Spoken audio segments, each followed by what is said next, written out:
Krishnamurti, in dialogue with Father Eugene Shallert. J.Krishnamurti was born in South India and educated in England. For the past 40 years, he has been speaking in the United States, Europe, India, Australia, and other parts of the world.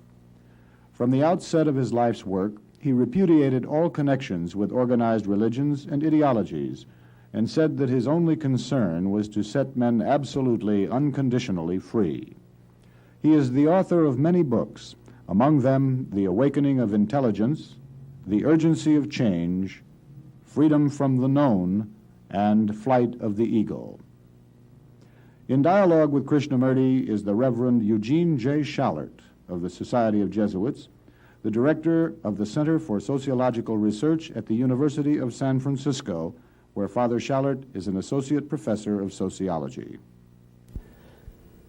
I think we should perhaps start by exploring with each other the discovery of that which is most real in the world in which we live, and how we learn to see that which is most real. So would you consider that to see very clearly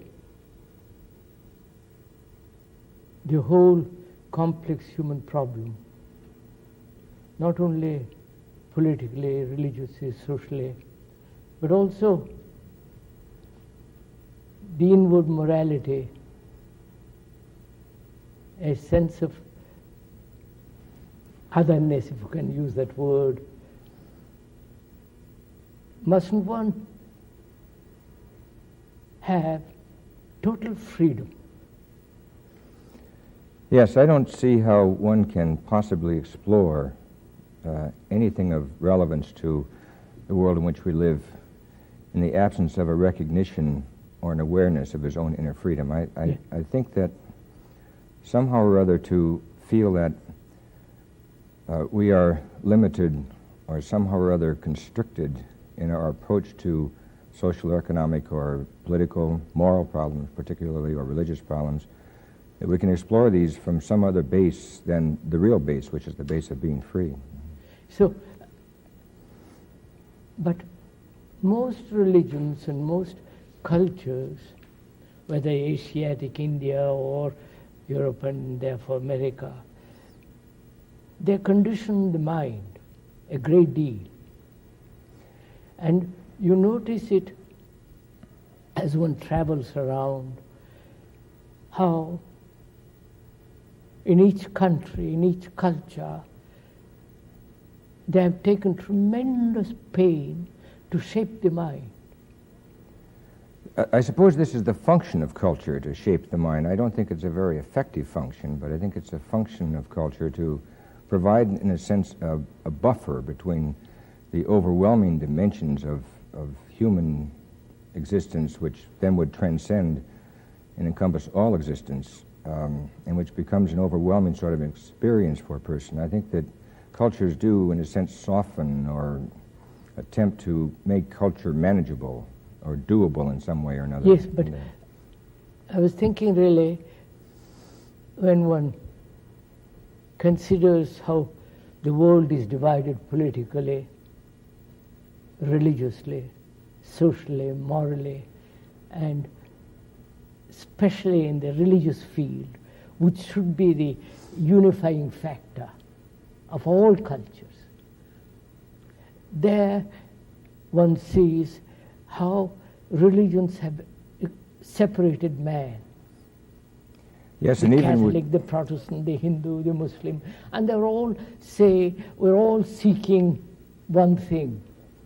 Yes, and even with the framework of within the framework of any given religion, there's a great tendency for people to divide one subgroup against another subgroup, and this seems to be indigenous to... No, therefore, freedom is this,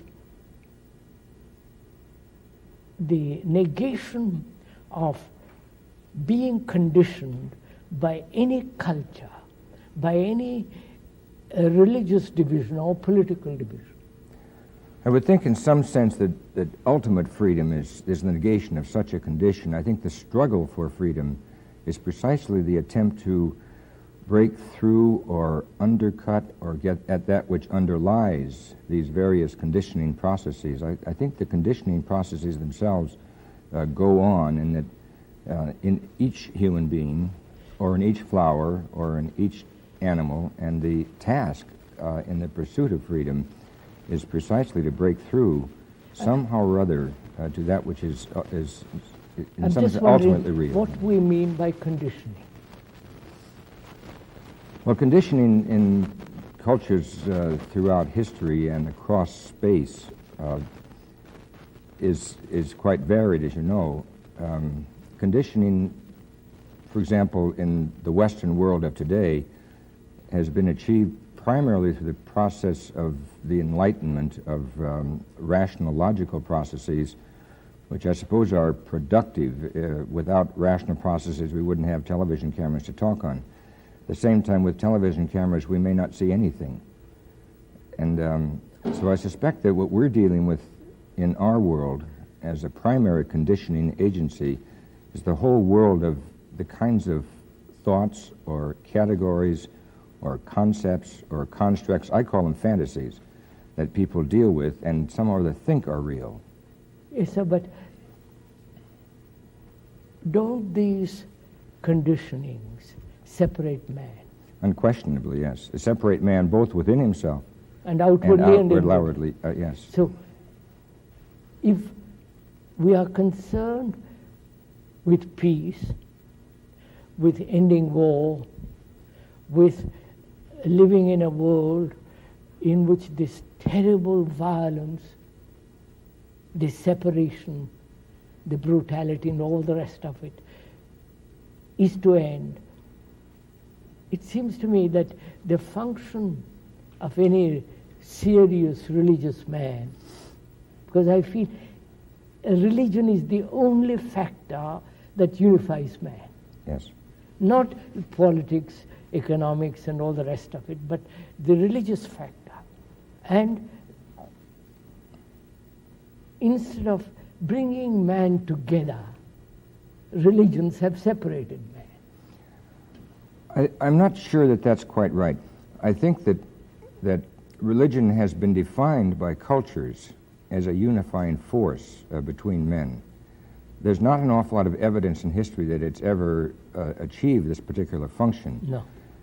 This may also be a function of the limiting dimensions of any given religion, or the inability of religious people to, in some way or another, transcend their own religious concepts or their own religious legends or myths or dogmas, whatever you want to call them. And I think that there is, in fact, a deeper base for unity. One can't get to the deeper unless one is free from the outer. My mind won't go very, very deeply unless there is a freedom from belief, from dogma. I think that's true in a sense. I think that there must be within man a sense, consciousness, experience, something, a sense of his own inner freedom before he can be appropriately religious, before he can allow religious categories as analytical categories to have any meaning for him. I think that some other he must be human and free before he can ever think of being religious. And I think what's happened is just the opposite. Yes, yes. Therefore, we are seeing what the world is now, actually, not conceptually, but the actual fact of separation, wars, the terrible violence that is pervading the world right through. I feel it is the religious mind that can bring real unity to human beings. I would say rather it's the human mind or the seeing mind that may be susceptible to some exhilaration, if you will, not in the sense of stimulus, but some exhilaration relative to the phenomenon of being itself that can somehow or other bring people together or achieve an end to the conflicts that we experience. Could we approach it by asking, what separates man? What divides human beings? I think ultimately manness. Meanness. Manness. What do you mean by that, manness? I think what I mean by that is our tendency to think about ourselves as man or human rather than as being separates us from the world in which we live, from the tree, the flower, the sunset, the sea, the lake, the river, the animal, the bird, the fish, and each other ultimately. That is from each other. Yes. Ultimately it's from each other. From each other. And that is given strength by or through these separative religions. I want to get at something, sir, which is reality or truth to be approached through any particular religion? Or is it approachable or perceivable only when the organized religious belief and propaganda, dogma, or conceptual way of living completely goes? I'm not so sure it's appropriate to say that it should completely go for a lot of other reasons that are posterior to the phenomenon of being human in the first place, or being simply in the first place. I think that if we're going to get at the question of truth, which I think is the question of understanding or seeing, we have to somehow first of all get at the question of being and the whole inner dynamics and evolutionary characters of being. I think if we can't get at that level in the beginning, that somehow that we really won't get at whatever value the teachings of the various religions offer men. If those teachings are not relevant to existence, to being, to seeing, to understanding, to loving, or to an end of conflict in a negative sense, then somehow those teachings are really not relevant for man. They're unimportant. I agree, but the fact remains, sir, just look at it. The fact remains, if one is born a Hindu or a Muslim and is conditioned by that, in that culture, in that behavioral pattern, and conditioned by a series of beliefs, imposed, carefully cultivated by the various religious orders, sanctions, books, and all the rest of it. And another is conditioned by Christianity. There is no meeting for it, except conceptually. Krishnaji, do you mean that in order for a man to be free simply, he will somehow or other have to rid himself of whatever religious, and particularly religious, but also political and cultural and social doctrines or dogmas or myths that have been associated with himself as a religious person? Right. Because you see, after all, what is important in living is unity, harmony between human beings. That can only come about if there is harmony in each one. And that harmony is not possible if there is any form of division inside and outside, externally or internally. Externally, if there is political division, geographical division, national division, obviously there must be conflict. And if there is inward division, obviously it must breed in great conflict, which expresses itself in violence, brutality, aggression, and all the rest of it. So human beings are brought up in this way. A Hindu, a Muslim are at each other all the time. Or the Arab and the Jew, or the American, the Russian, you follow this outwardly. I think what we are dealing with here is not so much the imposition of harmony on the human being from without. or the imposition of disharmony on the human being from that. I think that my hands are perfectly harmonious with each other. My fingers move together and my eyes move with my hands. I think that there may be conflict in my mind or between my mind and my feelings insofar as I have internalized certain concepts or ideas which then are in conflict. That's right. That's right. What I must discover if I am to be free is that there is, in fact, harmony within me. And I think if I am to be one with you, I must somehow or other discover from my hand, tell me what it's like to be a part of something, because my hand is already harmoniously existing with my arm and with my body and with you. But then my mind sets up these strange dualities. So that's the problem, sir. Are these dualities created artificially, first of all? Because you are a Protestant, I'm a Catholic, or I'm a communist and you are a capitalist. Are they created artificially? Because each society has its own vested interests. Each group has its own particular form of security. Or is the division created in oneself by the me and the not me?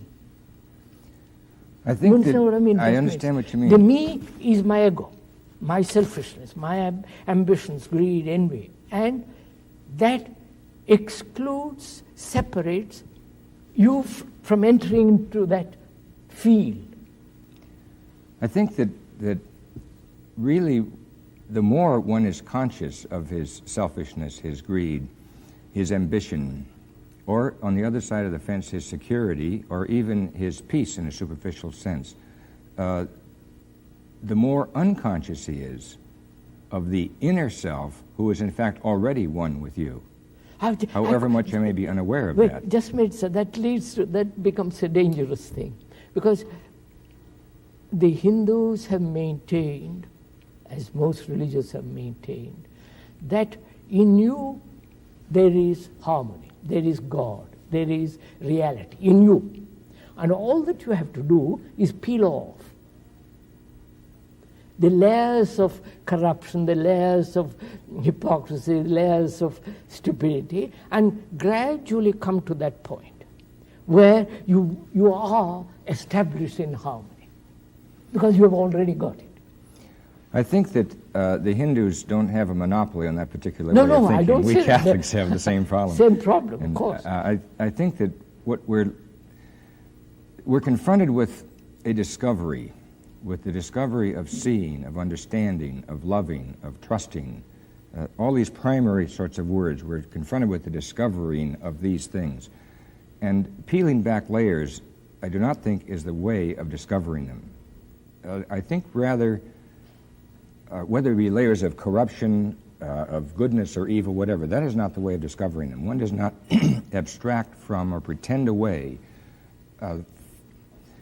his sense of evil within himself in order to find himself. What is required, it seems to me, is a penetrating, empathetic, open, free mind. Yes, sir, but how does one come to it? How does one, with all the mischief that one is brought up in or one lives in, is it possible to put all that aside and without effort? Because the moment there is effort, there is distortion. I'm sure that is true. Without effort, that is activity, behavior, too much conversation, but certainly not without the expenditure of enormous amounts of energy. That energy can only come if there is no effort. Precisely, they can only come in the absence of energy. If there is no friction, then you have abundance of energy. Precisely. Friction destroys some other energy. It dissipates energy. Friction exists when there is separation. Right. Between what is right and what is wrong. Between what is called evil and what is called good. If I am trying to be good, then I create friction. So the problem is really how to have this abundance of energy which will come without any conflict, and that one needs the tremendous energy to discover what truth is. Or goodness is. Well, I think that if we deal with goodness in the sense that you used it there, one tries to be good, we're dealing with codes, with law. I don't mean that. Goodness, moral goodness in some sense. Goodness only flowers in freedom. It doesn't flower within the law of any religious sanctions or any religious beliefs. Or political or economic. Of course. There's no question about that. So I think then if we're going to discover the inner meaning of freedom, we somehow there have to, and of goodness and of being, we have to say to ourselves, the reason we have not discovered this, or one of the reasons why we have not discovered this, is because we have within ourselves this strange tendency to start with the surface of things and never to end. Yes, we stop there, where we started. So could we come to this? Suppose you and I know nothing. No religion. We have no conceptual knowledge. No conceptual idea at all. I have no belief, no dogma, nothing. And I want to find out how to live rightly, how to be good, not how to be good, be good. To be good, yes. Now, to do that, I have to inquire. I have to observe, right? I can only observe. Observation is only possible when there is no division. Observation is that which eliminates the divisions. Yeah.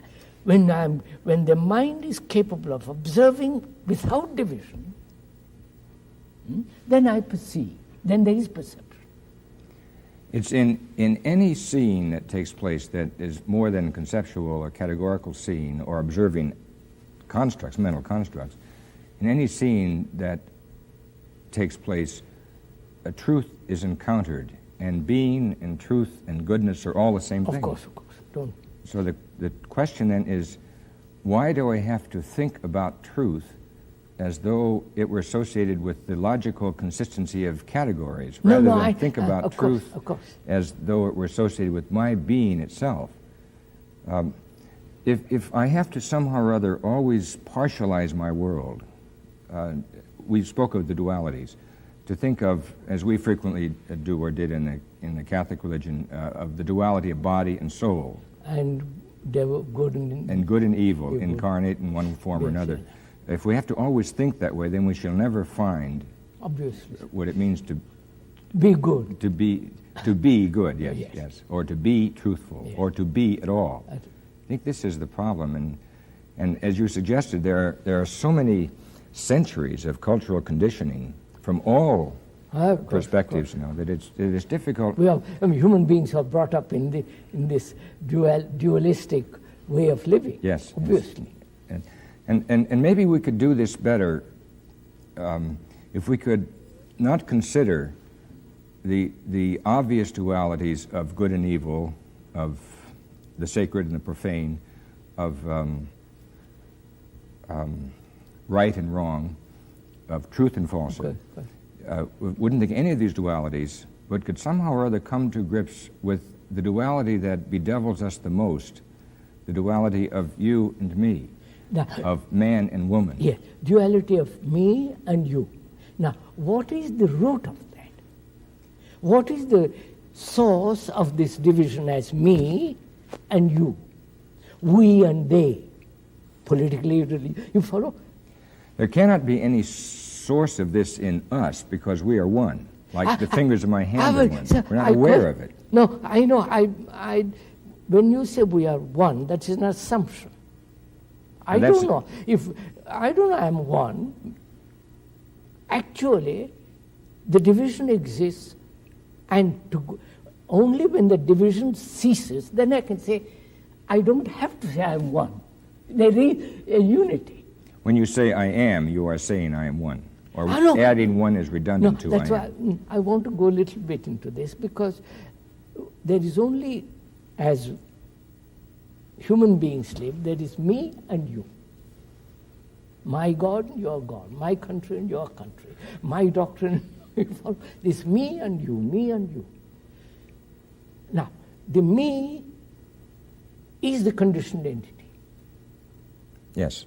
The me is the conditioned entity. No, let's go step by step. The me is my condition, is the conditioned entity. The conditioned entity brought about, nurtured through the culture, through society, through religion, through conceptual, ideological living. Me that is selfish, the me that gets angry, violent, me that says, I love you, I don't love you, yeah, all that's me. That me is the root of separation. Unquestionably. In fact, the very terminology you use betrays the substance of your idea. The word me is an objective pronoun. Once I have made of myself something out there to look at, I shall never see anything which is real, because I am not out there to look at. Once I make freedom something out there to pursue, then I shall never achieve freedom. Of course. Once I make freedom something out there that someone will give me, then I shall never achieve all freedom. authority, all that can be pushed aside. Yes. There is me and you. As long as this division exists, there must be conflict between you and me. Unquestionably. And there is not only conflict between you and me, but there is conflict within me. Once you've objectified yourself, there must be conflict within you. So I want to find out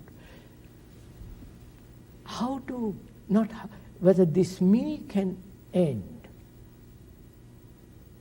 so that me end. That's not good enough to say, not so that. Yes, because there is obviously no so that if the me ends. Yes. Now, the me, is it possible to completely empty the mind of the me? Not only at the conscious level, but at the deep unconscious roots of one's being. I think it's not only possible, but I think it's the price that we must pay for being, or being good, or being true, or being at all, living. Is the price to live? The price we must pay is to rid ourselves of meanness. Is there a process, a system, a method to end the me? No, I don't think there's a process or a method. Therefore, there is no process. It must be done instantly. Now, this we must be very clear. Must because be done. All the religions have maintained processes. Whole evolutionary system psychologically is a process.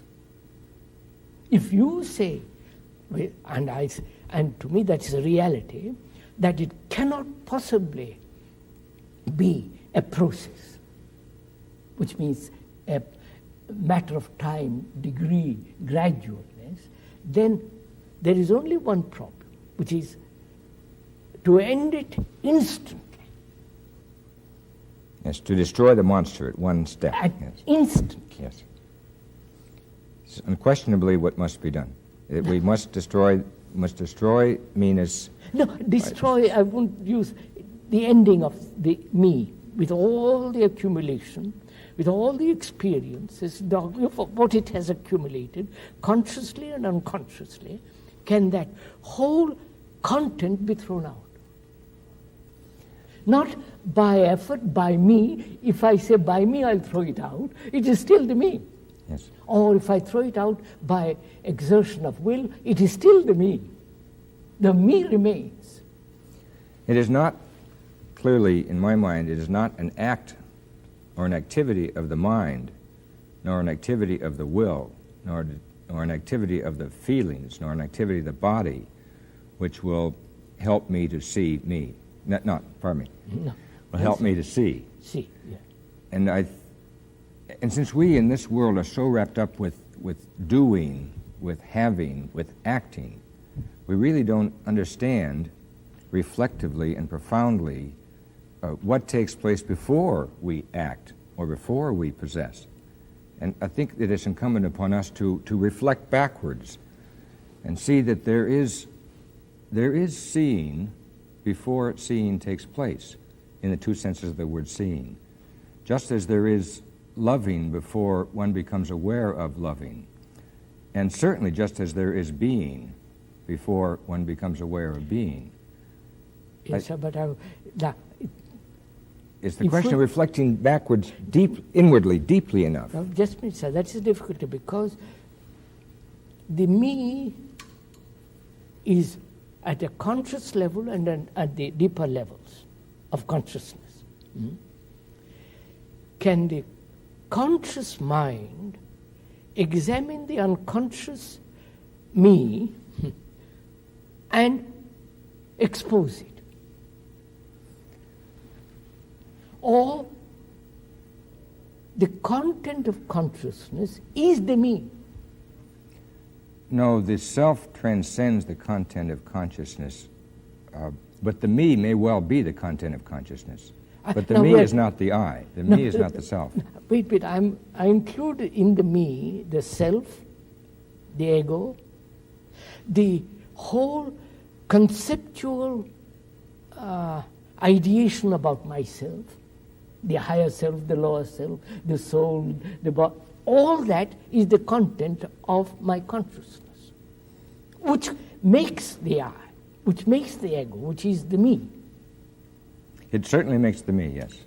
I unquestionably agree with that it makes that objective self that I can examine and analyze and look at, compare, that I can be violent with others about. It's explanatory, if you will, or the summation of the whole thing, which you put in the word me, is explanatory of a history, of a whole multiplicity of present relationships, but it's still not getting at the reality. No, the reality cannot be got at, or it cannot flower, if the me is there.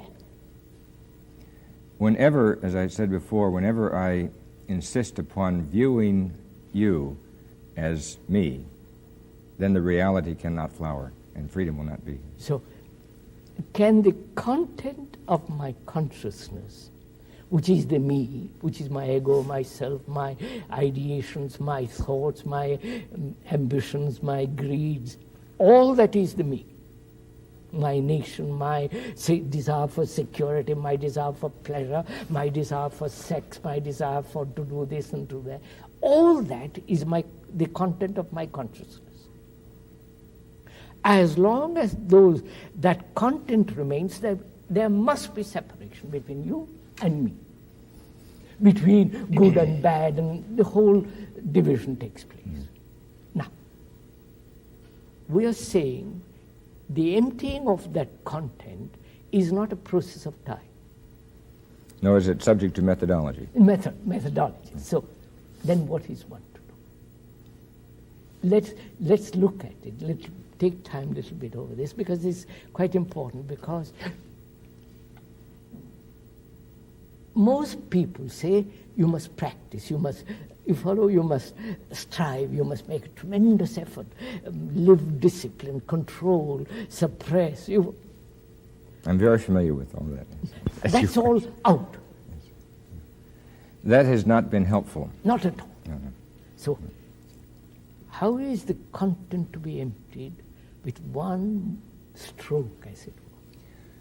I would say, and maybe we could pursue this together, the content cannot be emptied by a negative action of repudiation of the content. No, obviously. So we must not, that is a blind alley. Obviously. We must not approach it that way. By denying it, you are putting it under the carpet. I mean, it is like locking it up. Yes. It is still there. It's a pretense.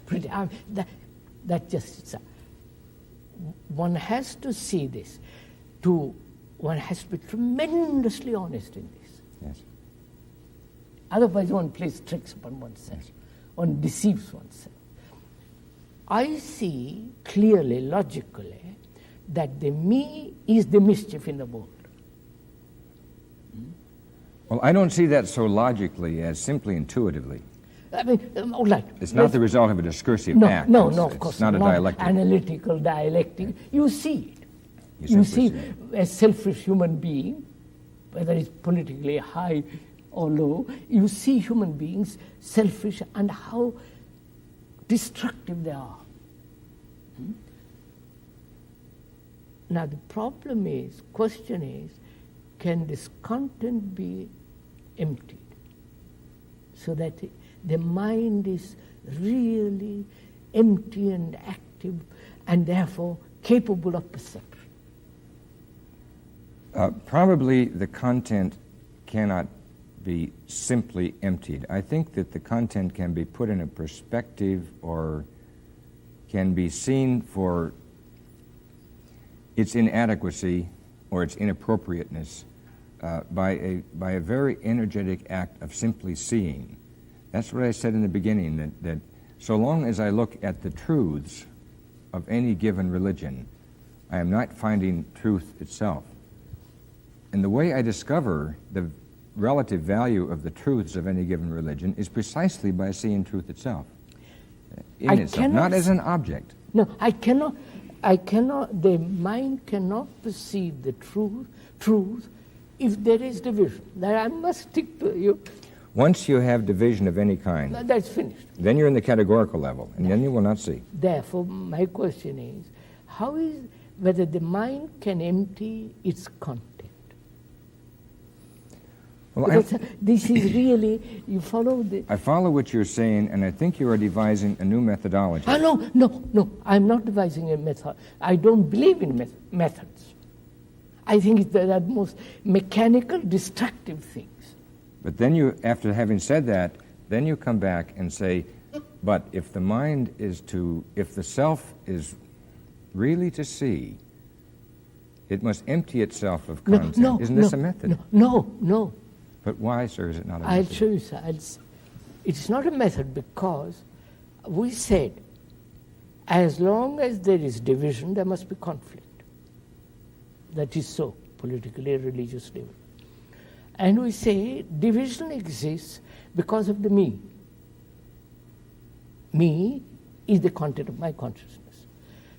And that the emptying of the mind brings unity. I see this not logically, but as fact, not conceptually. I see this in the world taking place. And I say, how absurd, how cruel all this is. And the perception of that empties the mind. The very perceiving is the act of emptying. What you're suggesting is that the perception of the inappropriateness of the content of consciousness or of the me, the perception of that, the inadequacy of this, or the truthlessness of the me, is in itself the discovery of being. That's right. I think we should pursue that. We should.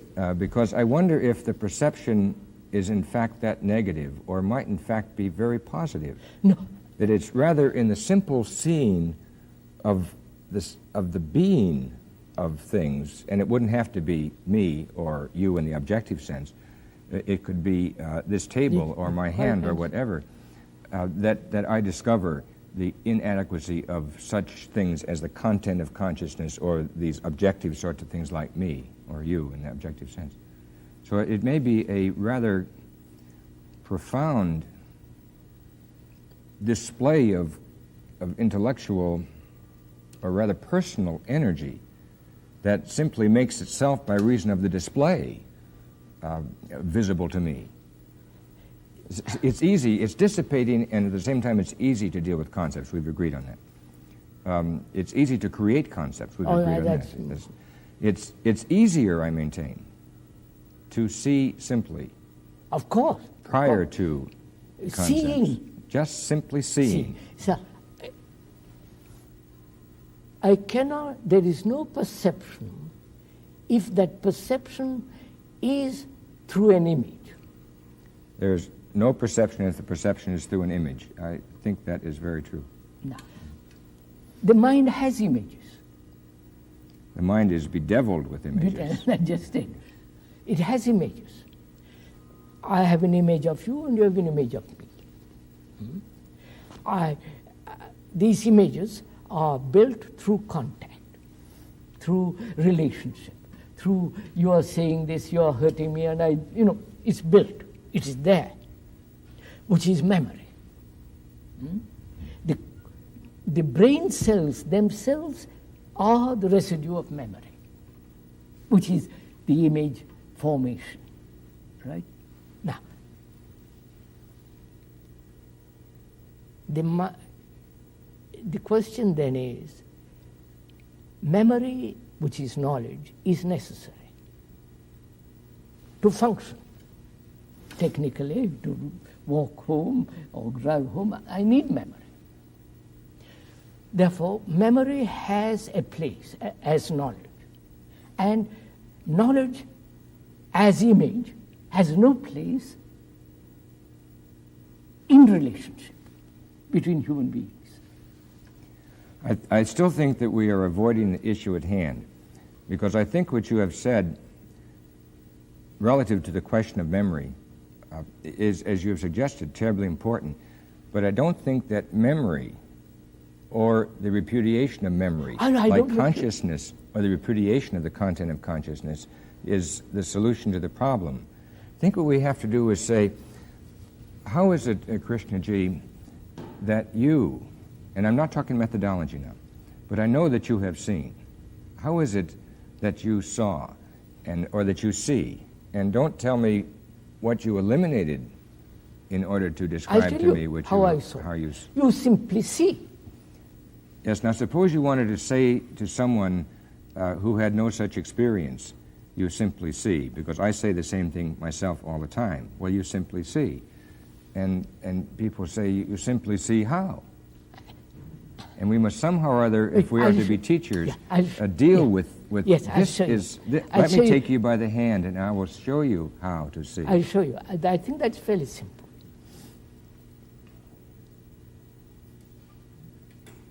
First of all, one has to see what the world is. See what is around you. See. Don't take sides. Yes. I think our terminology may get in the way here. Suppose, rather than say one must start by seeing what the world is, we would start by saying, one must see the world. Not concerned with natures or categories. No, see the world. Yeah, know what's. See the world. See the world. The same thing. See the world. Yes. See the world as it is. Don't translate it in terms of your concepts. Now again, could I say, see the world as it is ising? Yes, put it there. Does that help? We're trying to... See the world as it is. You cannot see the world as it is if you interpret it in your terminology, in your categories, in your temperament, in your prejudices. See it as it is. Violent, brutal, whatever it is. Or good or beautiful. Or whatever it is. Can you look at it that way? Which means, can you look at a tree without the image of the tree? Botanical and all the naming. Just look at the tree.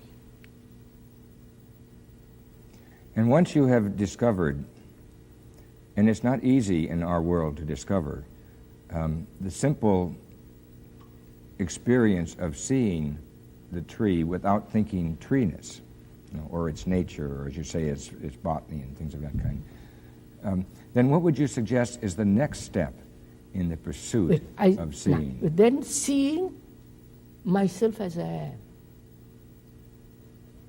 Underneath the content of your consciousness. Seeing all, not underneath, I haven't begun yet.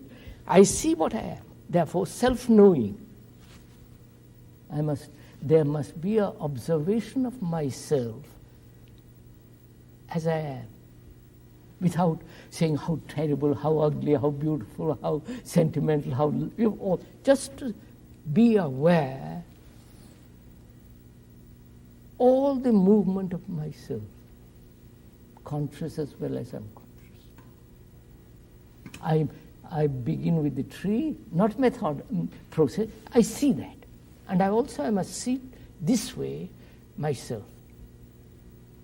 The hypocrisy, the tricks I play, the whole of that watchfulness, without any choice, just watch. Know myself, knowing myself all the time. But in a non-analytical fashion. That's there, of course. Therefore, but the mind is trained to be analytical. So I have to pursue that. Why am I analytical? Watch it. What we being analytical? Seeing the futility of it. It takes time, analysis, and you can never really analyze, whether by a professional or by yourself. So see the futility of it, the absurdity of it, the danger of it. So what are you doing? You are seeing things as they are. Actually, what is taking place? My tendency would be to say that when we discuss this, we may use these words like seeing the self in its fullness with all of its negative and positive polarities. Yes. Seeing the self in its fullness, and then realizing the futility of analytically looking at certain dimensions of the self, and then saying, but I still must see. Of course. Because at this point I have not yet seen. As all I've seen are the analytical categories I've used to take myself apart somehow or other in little pieces. That's why I say, can you look at the tree without the knowledge? Without the prior conditioning. Prior conditioning. Can you look? Can you look at a flower and without any word? I can see how one must somehow or other be able to look at the self. I must be able to look at you, Krishnamurti, and not use the word Krishnamurti. Otherwise, I will not see you. That's right. This is true. That's right. Yes. Now, after I have learned through thinking to say somehow or other, I must see you and not even use the word. Then the word, the form, the image, the content of that image and all the rest of it. Yes. Whatever the word denotes, I must not use. So that requires tremendous watchfulness. Yes. It requires... watchfulness in the sense, not correction, not saying I must or must not, watching. When you use the word watching, and I think again because we are teaching, we must be careful of our words. Being aware of what it doesn't matter what word uses. Watching has the connotation of observation, and observation has the connotation of putting something out there to look at under a microscope, as a scientist would do. And I think this is what we don't want to teach. No, of course. Of course. So now, if you could use again, Krishnaji, the word watching... Instead of watching, being aware. Choicelessly aware. Choicelessly aware. Fine. All right. Now, this we must do. Yeah.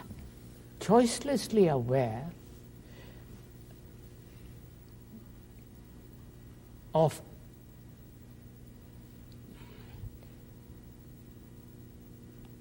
this dualistic, analytical, conceptual way of living. Be aware of it. Don't correct it. Don't say this is right, this. Be aware of it. And we are aware of this so intensely when there is a crisis. I think we have another problem that precedes this one by an inch.